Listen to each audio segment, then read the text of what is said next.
Ladies and gentlemen, New York City is in danger. I have waited patiently and quietly to chime in on this matter, but it's time. I used to live in New York City, and to see it potentially being run by a jihadi scares the crap out of me because I love the city and I don't want to see it fall like other cities like London and Paris and wherever else be. I'm Tal the Traveling Clot. Let's get right into it. I want to start off with a quick story before we get into the video. About 2 months ago, I was in New York City filming content about Israel advocacy, and my friend Dan, who's probably watching this video, I was getting ads on Twitter for this Zoran Mamdani. And I told him, I was like, do you think this guy would win? And he said, absolutely not. There's no way. He's not qualified. He's not anything.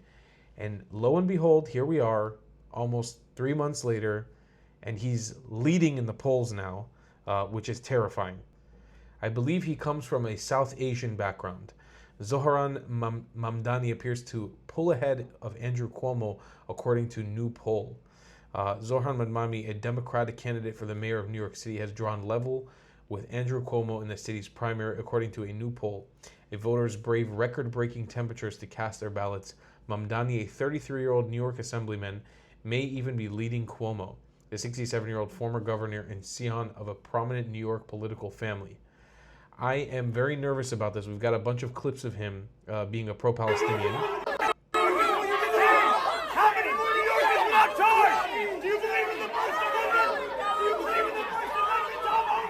So he runs on the basis of socialism. Who I would say am less comfortable with the idea of banning the use of certain words, and that I think it is more evocative of a Trump-style approach to how to lead a country. And I think especially when we've seen... Sure, but does that just make you uncomfortable? Like the phrase globalized intifada, from the river to the sea, does that make you uncomfortable? Or do you think... Okay, those are different. Those are super different. They're not really. Like different genres. I'm sorry, I'm asking Zoran. Then they're not really different to me. And to some people, they're not different. You know, I know people for whom those things mean very different things. And to me, ultimately, what I hear in so many is a desperate desire for equality and equal rights in standing. Man has apparently started his own SJP chapter, Students for Justice of Palestine, in America. This is what they told. This is from the Canary Mission. Where does Zoran Mamdani really come from? He was born in Kampala, Uganda, to a Muslim family of Indian descent. NYC mayoral candidate Zoran Mamdani was born in Kampala, Uganda, to a Muslim family, but here's the part they won't tell you: who raised him and what they believe and how he's bringing it to NYC. Zoran Mamdani's father, Mahmoud Mamdani, is an anti-Israel Marxist professor at Columbia University. There you go. That tells you everything you need to know. We're going to pull in Ben Shapiro because Ben Shapiro has got the full scoop. Let's take a look at this clip. I want to remind you guys again, before we get into this Ben Shapiro clip, you can vote in New York. Do not vote for this man. Let's get right into it. The current possible frontrunner in the race for New York City mayor is a person named Zoran Mamdani. Zoran Mamdani was a founder of a local chapter of Students for Justice in Palestine, because that's who he is. He co-founded his school's chapter while at college at Bowdoin. For years, according to National Review, Mamdani has been a vocal supporter of the boycott, divestment, and sanctions movement designed to academically and intellectually isolate Israelis and Zionist Jews from Western scientific discourse. In 2017, he recorded a rap song sending his love to the Holy Land Five. Those would be the leaders of the Holy Land Foundation for Relief and Development, convicted in 2008 of providing material support for terrorism to Hamas. And when October 7th happened, he called for ending the occupation and dismantling apartheid. Nothing about the actual victims of October 7th. This is the person who, according to the brand new Emerson polling, is the front runner in the ranked choice voting in the New York Democratic primary tracking. Again, according to Emerson, the final Emerson College polling, Hill survey of New York City Democratic mayoral primary, which happens today, finds former Governor Andrew Cuomo leading with 35% support, followed closely by Zoran Mamdani at 32%. Comptroller Brad Lander, who got himself arrested over immigration to try and grab some headlines, is at 13%. However, when you actually complete the ranked choice voting. And again, the way ranked choice voting works is that you have a list of candidates and you actually list them in order of preference. And if your top candidate is, say, Brad Lander, and your second candidate is Zoran Mamdani, and Lander gets knocked out in the first round, then your vote now counts for Mamdani. So the ranked choice voting simulation over 8 rounds ends with Mamdani at 52% and Cuomo at 48%. Spencer Kimball, executive director of Emerson College Polling, says, quote, over 5 months, Mamdani's support has surged from 1 to 32%, while Cuomo finishes near where he began. In the ranked choice simulation, Mamdani gains 18 points compared to Cuomo's 12, putting him ahead in the final round for the first time in an Emerson poll. Voters who have already cast their ballots during New York City's early voting period break for Mamdani. He currently holds a 10-point lead over Cuomo, 41% to 31%. In contrast, among those who plan to vote on Election Day or have not yet voted at the time of the survey, Cuomo leads with 36%, followed by Mamdani at 31%. This is how psychotic Democrats have become. This is a Democratic primary, of course. The current mayor, Eric Adams, is not running as a Democrat. He is running as an independent. Zoran Mamdani is as radical as is possible to be. He's a full-scale communist. I say that advisedly. The word communist has a meaning. This is a man who has taken full-scale nationalization of the groceries positions. And when it comes to the Middle East, again, I say, President Trump has made it so that Democrats will now embrace legitimately the worst people on earth. Zoran Mamdani is one of these people, and he has nothing but love for all the enemies of the United States.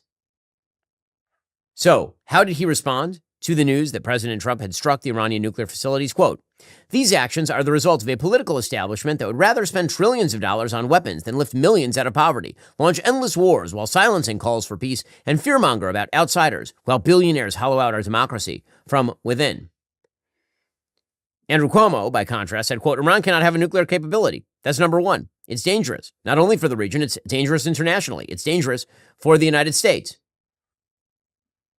So, again, that is a rather large contrast, and Mamdani is the one with the vast bulk of the momentum at this point.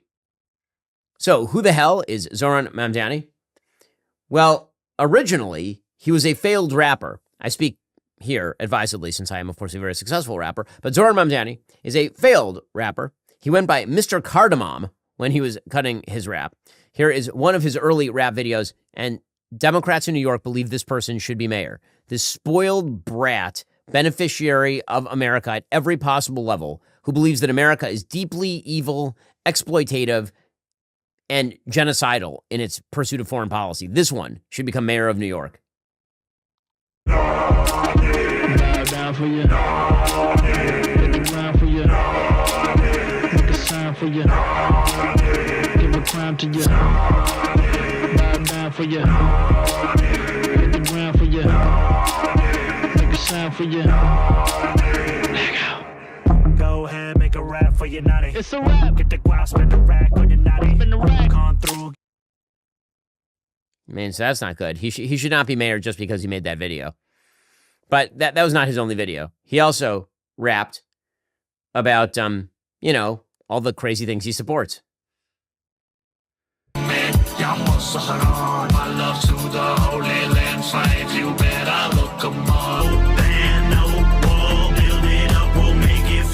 No ban, no wall. Build it up, we'll make it fall.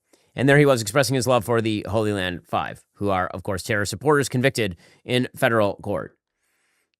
Remember, this is the city that experienced 9/11. This is a city where 3,000 Americans were murdered by Islamic terrorists, and now they want to elect to the mayoralty. Democrats do, apparently, according to the polling data. They would like to elect a person who has sympathy for terrorism, like tremendous sympathy for terrorism. But that's not the only reason that he's nuts. He also openly says that he is fighting for socialism. Where we have to make it very clear that people cannot eat words. People need to have actual food. People need to have actual houses to live in. People need to have actual schools that they can go to. And I think it's so critical that this journey into understanding the way in which we should relate to power, this journey in understanding that it is socialism that we are fighting for, is a journey that should begin as soon as possible for every single person in this country and in this world. Socialism they're fighting for. And it's deep thoughts like you can't eat words. That does lead to nationalization and government control of the means of production. and generally the slaughter of millions of people. So probably that person should be mayor. Also, the kind of person who should be mayor is the kind of person who believes that the New York Police Department should be removed from high crime areas, a contention he made just a couple of years ago. If you're having an argument with someone and there's a risk of it escalating, who is better positioned to de-escalate it? Someone who is well known in the community, or someone who has been trained specifically in de-escalation, or a stranger who has a gun? And we see so many situations where encounters with police, the police arrive and all of a sudden the tension rises even astronomically. The answer is to try and find a non-carceral solution. Absolutely. Community service, something where, they learn from their mistakes, there's a sense of accountability and growth, all these kinds of things, which for many people in this country, especially black people, are not offered the same opportunity. Are you for defunding the police? Are you for serious reform that people can see on the ground? I am in favor of defunding the police. And they want to make this one mayor. He wants to defund the police. Don't worry, it gets worse. Again, unbelievable, except that it's all too believable. The young Democrats, the most rabid Democrats out there, believe that the traditional Democratic Party has not done enough to push the country in a wild leftward direction. They believe that Joe Biden was actually too right-wing, that Kamala Harris was too moderate, that what you need is full-scale transing of the children, full-scale support for terrorist organizations, at least rhetorically, a cutoff to all of America's allies on the foreign policy front, that you need to undercut the police and make it absolutely unlivable to live in America's major cities, that universities should essentially just be breeding grounds for radicalism. Here was Zoran Mamdani, again, your polling frontrunner in the New York City Democratic primary for mayor, defending the Columbia University protesters who were tearing up the campus. I think these students have actually forced many of us to reckon with what's happening there, because for too many Americans, this has been something that is actually getting out of view. An example is that when students renamed the hall in Columbia from Hamilton Hall to Hind Hall, they were honoring a 6-year-old Palestinian girl who was killed in her car watching as her parents had been killed by the Israeli military prior. And for so many Americans, that was a name that they hadn't heard until these students made it one. So apparently, according to him, the Columbia University students, as they illegally took over the quad and broke windows and took over libraries and prevented people from actually being able to learn at the campuses, they were doing an amazing job. And by the way, if it were up to him, there wouldn't be any police to respond to calls to stop the criminality anyway. In fact, he believes that the New York City Police Department and the IDF share tactics of oppression. It's also that our city and state governments have partnerships with Israeli municipalities and the state, and that we can hold our governments accountable by really going after those partnerships and really spotlighting them and with the goal of dismantling them. I think that when I think of partnerships, I think of how the NYPD and the IDF have had a relationship for many years, a relationship that has meant, tactics of oppression crossing from one country to the other. I mean, this is the kind of person, again, it beggars the imagination, but it really doesn't. Because, of course, Democrats have elected Mayor Brandon Johnson in Chicago, he of the 9% approval rating, who has decided that police work is actually just too much for him, and so instead he'll let the city completely fall apart. Democrats elected in Los Angeles Karen Bass, who's presided over not one massive fire, but two, given the riots that broke into conflagrations just a couple of weeks ago. Democrats continue in major cities around America to at least put their money where their mouth is. And so, I got to hand it to them. At least they're doing the thing. Really, if they want to live by this radical credo, at least they're doing it. Again, I have a basic rule, and it's the same as H.L. Mencken's. Democracy is the theory that people get what they deserve, get what they vote for, good and hard. And so if the and this is true, and this is what they want, and this is what they shall receive. I will say that if Zoran Mamdani, if he wins, you're probably going to see a grand exodus of Jewish people from New York City. And I'm not saying that Jewish people control New York City, but they're a big part of the lifeblood there, economically as well. And I think in theory that city may lose its edge in the long run without its Jewish population completely. And I think you will see a mass exodus. It will just, New York City is already kind of not safe for Jewish people. Imagine if you have a full-blown anti-Zionist. Remember, ladies and gentlemen, when we talk about Zionism, between 85 to 95% of global Jewry, half of which lives in New York City. Half of which lives in New York City.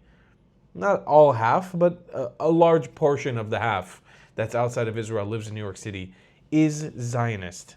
That means a majority of Jewish people are Zionists, believe in the creation of the state of Israel, believe that Israel. Imagine if you have a mayor overseeing 2 million plus of these people who are Zionists, and he's openly an anti-Zionist, anti their ideology. It's going to be an issue for the Jews of New York, and I don't see them sticking around for much longer after that. I will see you guys in the next one. Don't vote for this man. He seems like a really bad human being. I love you guys a long time. Goodbye, class. If you believe in my content and want to support me, just know your help is needed. There's a bunch of great ways to support me, being PayPal, Buy Me a Coffee, or joining my Patreon community down below. Patreon is the best way to support my channel, and you'll get a bunch of cool perks depending on what tier you join. Another great way to support me is by buying my merchandise on thetravelingclat.com. I regularly drop new merch designs like this beautiful hat, or this amazing shirt, where you can support the channel and get something cool for yourself. I also have an amazing Discord community with people from all over the world. Thank you so much for your support.